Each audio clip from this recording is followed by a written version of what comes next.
Hello my dear friends, আপোনালোকক এটি নতুন ভিডিওলৈ আন্তৰিক স্বাগতম জনাইছো। আজিৰ ভিডিওৰ বিষয়বস্তু স্টেট সিম্বলস অফ আসাম বা অসমৰ প্ৰতীক চিহ্নসমূহ।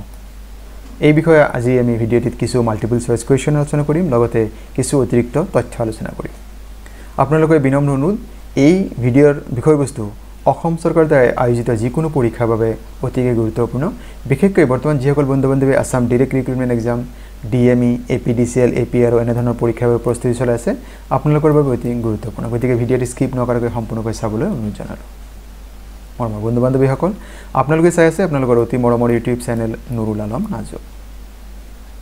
আপোনালোকৰ বাৰু জানিবৰ মন নাযায় নে অসমৰ ৰাজ্যিক পশু, অসমৰ ৰাজ্যিক বৃক্ষ, অসমৰ ৰাজ্যিক জলজ পশু, ৰাজ্যিক পক্ষী, ৰাজ্যিক ফুল, ৰাজ্যিক নৃত্য, ৰাজ্যিক ভাষা এই ধৰণৰ তথ্যসমূহ যেন আপোনালোকৰ জানিবৰ মন নাযায়? যদি যায় আহক বাৰু আমি সেই বিষয়ে কথা পাতিম আজিৰ এই ভিডিওটিত। তাৰ আগতে অসম সম্পৰ্কে মাত্ৰ কেইটামান কথা ইয়াত সংযোজন কৰা হৈছে। সেয়া হৈছে অসম ৰাজ্যৰ মুঠ মাটিকালি 78,438 স্কুৱেৰ কিলোমিটাৰ, অসমৰ ৰাজধানী দিছপুৰ, আৰু 1973 চনত অসমৰ ৰাজধানী শ্বিলঙৰ পৰা দিছপুৰলৈ স্থানান্তৰ কৰা হৈছে। অসমত মুঠ বিধানসভাৰ আসনৰ সংখ্যা 126, লোকসভাৰ আসনৰ সংখ্যা 14 আৰু ৰাজ্যসভাৰ আসনৰ সংখ্যা 7।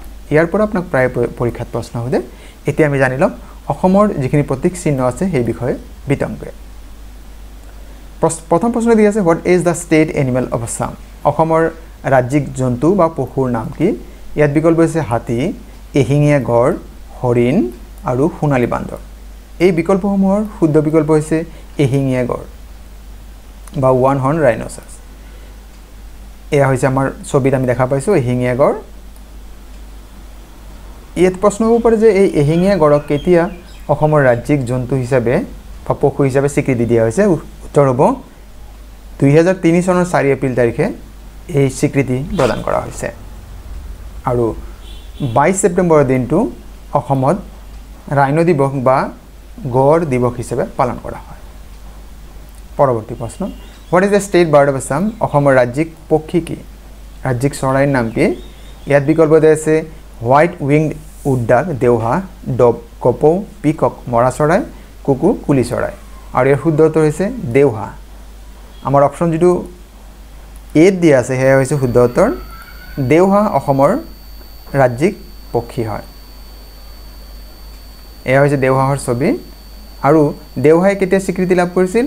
একেই আগৰ যিটো আমি যেনেকৈ পঢ়িলোঁ 2003 চনৰ 4 এপ্ৰিল তাৰিখে দেওহাঁহে ৰাজ্যিক পক্ষীৰ মৰ্যাদা লাভ কৰে।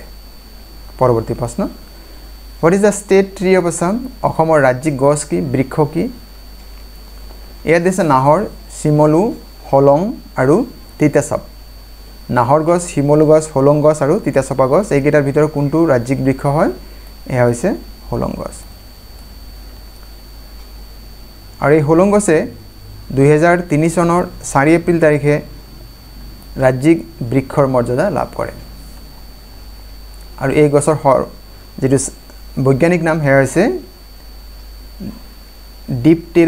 ডিপটেৰোকাৰ্পাছ মাৰ্কোকাৰ্পাছ। ডিপটেৰোকাৰ্পাছ মাৰ্কোকাৰ্পাছ এয়া হৈছে এই গছৰ বৈজ্ঞানিক নাম। পৰৱৰ্তী প্ৰশ্ন, what is the state flower of Assam? অসমৰ ৰাজ্যিক ফুল কি? ইয়াত আমাক বিকল্প দি আছে কপৌ ফুল, সূৰ্যমুখী ফুল, জবা ফুল, গোলাপ ফুল, foxtail orchids, sunflower, hibiscus and rose. শুদ্ধ উত্তৰ কপৌ ফুল। অসমৰ ৰাজ্যিক ফুল যিটো হৈছে সেয়া হৈছে কপৌ ফুল। এয়া আমি ছবিত দেখা পাইছোঁ, এয়া হৈছে কপৌ ফুল। এয়া বিহুৰ লগত জড়িত, নিশ্চয় আমি সকলোৱে জানো কপৌ ফুল খোপাত গুজি লয়। ইয়াত চাওক যে 2003 চনৰ 4 এপ্ৰিল তাৰিখে এই কপৌ ফুলে ৰাজ্যিক ফুলৰ মৰ্যাদা লাভ কৰে। পৰৱৰ্তী প্ৰশ্ন, what is the state aquatic animal of Assam? অসমৰ ৰাজ্যিক জলজ পশু কি? পানীত থকা যিটো হ'ব। ইয়াত চাওক বিকল্প আমাক দি আছে টৰ্টইজ, কাছ, ঘৰিয়াল, শিশু, ওপৰ এটাও নহয়। শুদ্ধ উত্তৰ হৈছে গংগেজ ৰিভাৰ ডলফিন বা শিশু। এয়া হৈছে অসমৰ ৰাজ্যিক জলজ পশু। এয়া ছবিত আপুনি দেখা পাইছে, এইটো হ'ল শিশুৰ ছবি। ইয়াতে আমাৰ এটা ইনফৰ্মেশ্যন দিয়া আছে যে গংগেজ ৰিভাৰ ডলফিন বা আমি যাক শিশু বুলি কৈছোঁ is the state aquatic animal of Assam declared in 2008 চনত ইয়াক ৰাজ্যিক জলজ পশু হিচাপে স্বীকৃতি প্ৰদান কৰা হয়, আৰু কেন্দ্ৰ চৰকাৰে central government notified it as the national aquatic animal of India 2009 আৰু ৰাষ্ট্ৰীয় জলজ পশু হিচাপে ভাৰতৰ ৰাষ্ট্ৰীয় জলজ পশু হিচাপে ঘোষণা কৰা হয় 2009 চনত পৰৱৰ্তী প্ৰশ্ন what is the state dance of Assam অসমৰ ৰাজ্যিক বা জাতীয় নৃত্য কি ইয়াত বিকল্প আছে বাগৰুম্বা নৃত্য দেওধানী নৃত্য সত্ৰীয় নৃত্য আৰু বিহু নৃত্য শুদ্ধ উত্তৰ হৈছে বিহু নৃত্য এয়া হৈছে অসমৰ ৰাজ্যিক নৃত্য হয় বা জাতীয় নৃত্য আমি ছবি দেখা পাইছো এয়া বিহু নৃত্যৰ ফটো ইয়াত সংযোজন কৰা হৈছে পৰৱৰ্তী প্ৰশ্ন what is the state festival of Assam অসমৰ ৰাজ্যিক বা জাতীয় উৎসৱ কি ইয়াত আমাক বিকল্প দিছে বিহু দুৰ্গা পূজা আলি আই লৃগাং আৰু পোংগাল আমি নিশ্চয় জানো যে পোংগালটো হৈছে তামিলনাডুৰ উৎসৱ আলি আই লৃগাং মিচিং সম্প্ৰদায়ৰ লগত জড়িত অসমৰ উৎসৱ হয় দুৰ্গা পূজা প্ৰধানতঃ পশ্চিমবংগৰ উৎসৱ হয় অসমৰ ৰাজ্যিক যেটো উৎসৱ হ'ব হেয়া হ'ব বিহু অপচন এ আমাৰ কাৰণে শুদ্ধ উত্তৰ আমি নিশ্চয় জানো যে 2023 বৰ্ষৰ চলিত বৰ্ষৰ এপ্ৰিল মাহত গুৱাহাটীৰ হৰহুজা ষ্টেডিয়ামত বিহু নৃত্যৰ গিনিজ ৱৰ্ল্ড ৰেকৰ্ড হৈছে নিশ্চয় আমি সকলোৱে জানো 11000তকৈ অধিক বিহুৱতীয়ে তাত নৃত্য প্ৰদৰ্শন কৰিছে আৰু তাৰে দুটিমান ফটো ইয়াত সংযোজন কৰা হৈছে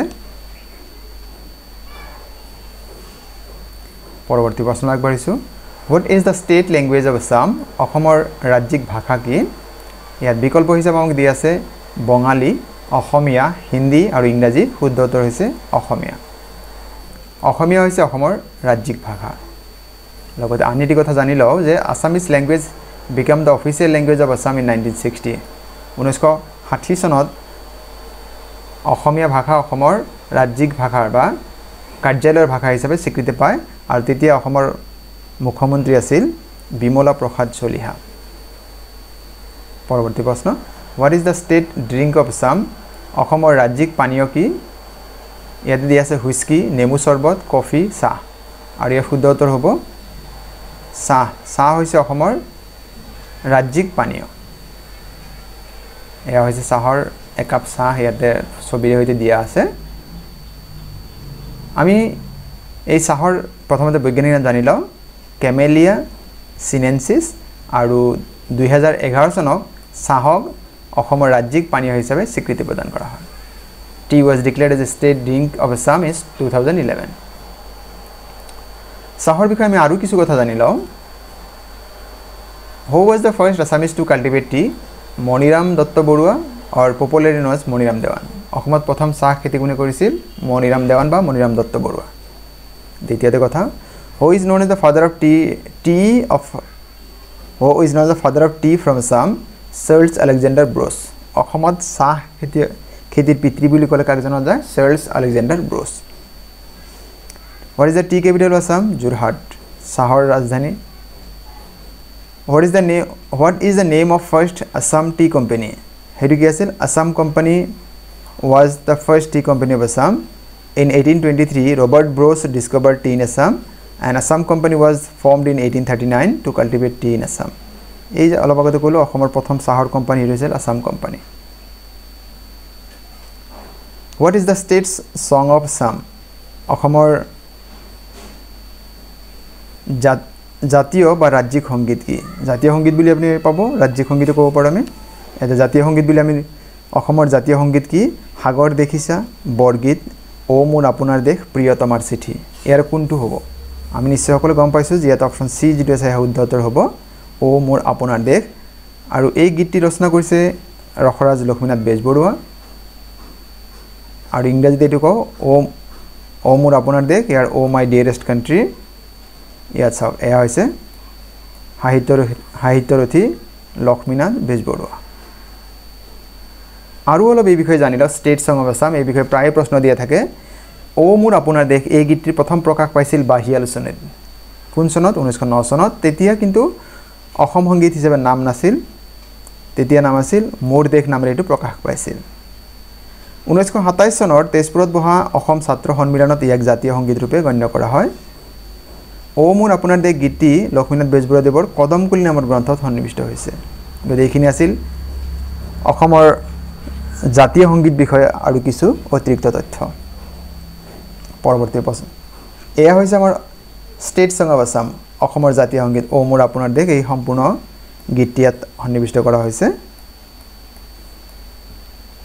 পৰৱৰ্তী প্ৰশ্ন what is the state motto of Assam অসমৰ ৰাজ্যিক মূল মন্ত্ৰ বা জয়ধ্বনি কি হয় ইয়াত আমাক বিকল্প দি আছে জয় আই Kamakhya hail mother Kamakhya hail mother Assam জয় আই অসম হেইল মাদাৰ গংগা জয় আই গংগা ভাৰত মাতা কি জয় ইয়াতে এই বিকল্পসমূহৰ ভিতৰত শুদ্ধ বিকল্প হৈছে জয় আই Asom this is the state motto of Assam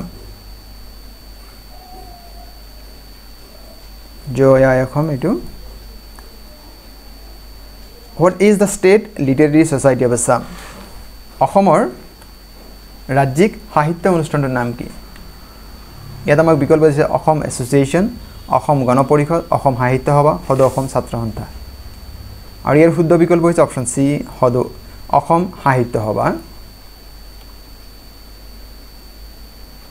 এই অসম সাহিত্য সভাৰ প্ৰতীক চিহ্ন লোগো অসম সাহিত্য সভা সম্পৰ্কে আৰু কিছু কথা আমি জানি লওঁ ইয়াক গঠন হৈছে 1970 চনৰ 26 ডিচেম্বৰত আমাক প্ৰায় দিয়া থাকে অসম সাহিত্য সভা কেতিয়া গঠিত ইয়াৰ মুখ্য কাৰ্যালয় যোৰহাটত প্ৰথম অধিৱেশন অনুষ্ঠিত হৈছিল শিৱসাগৰত প্ৰথম সভাপতি আছিল পদ্মনাথ গোহাঁই বৰুৱা আৰু প্ৰথম সম্পাদক আছিল শৰৎ চন্দ্ৰ গোস্বামী আৰু কিছু কথা জানি লওঁ 1970 চনত অসম সাহিত্য সভাৰ নাম আছিল সদৌ আসাম সাহিত্য সন্মিলনী 1924 চনৰ 5 মেত ই আসাম সাহিত্য সভা হিচাপে পঞ্জীভুক্ত হয়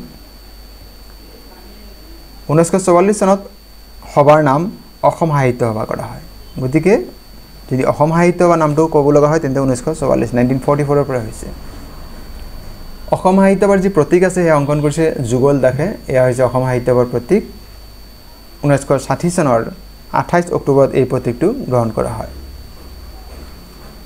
যদি আপোনালোকে কাইণ্ডলি এইখিনি স্ক্ৰীনশ্বট লৈ ল'ব বা আগৰ পেজটো মই আকৌ দেখুৱাই দিছোঁ আপোনালোকে কাইণ্ডলি এইখিনিও স্ক্ৰীনশ্বট লৈ ল'ব পাৰে ইয়াৰ পৰা প্ৰায় প্ৰশ্ন আপোনাক দিয়ে থাকে নতুবা এই দ্বিতীয় যিখিনি পেজ মই আপোনাক এতিয়া পঢ়ি শুনালোঁ এইখিনি আপোনালোকে কাইণ্ডলি স্ক্ৰীনশ্বট লৈ ল'ব ইয়াতো বহুত দৰকাৰী প্ৰশ্ন লুকাই আছে মোৰ বন্ধু বান্ধৱীসকল আজিৰ ভিডিঅ'ৰ বিষয়বস্তু ইমানে আপোনালোকে আজিৰ ভিডিঅ'ৰ বিষয়বস্তু ইয়াৰ উপস্থাপন কেনে পালে কমেণ্ট যোগে জনাব বুলি আশা থাকিল আপোনালোকে বিনম্ৰ অনুৰোধ যদি প্ৰথমবাৰৰ বাবে আমাৰ এই চেনেলটি চাই আছে এতিয়ালৈকে ছাবস্ক্ৰাইব কৰা নাই তেন্তে চেনেলটো আপোনালোকে ছাবস্ক্ৰাইব কৰিবলৈ আশা থাকিল আৰু ভিডিঅ'সমূহ লাইক কমেণ্ট আৰু শ্বেয়াৰ কৰিব আৰু আজিৰ এই ভিডিঅ' সম্পূৰ্ণকৈ চোৱাৰ বাবে আপোনালোকক জনাইছোঁ অশেষ ধন্যবাদ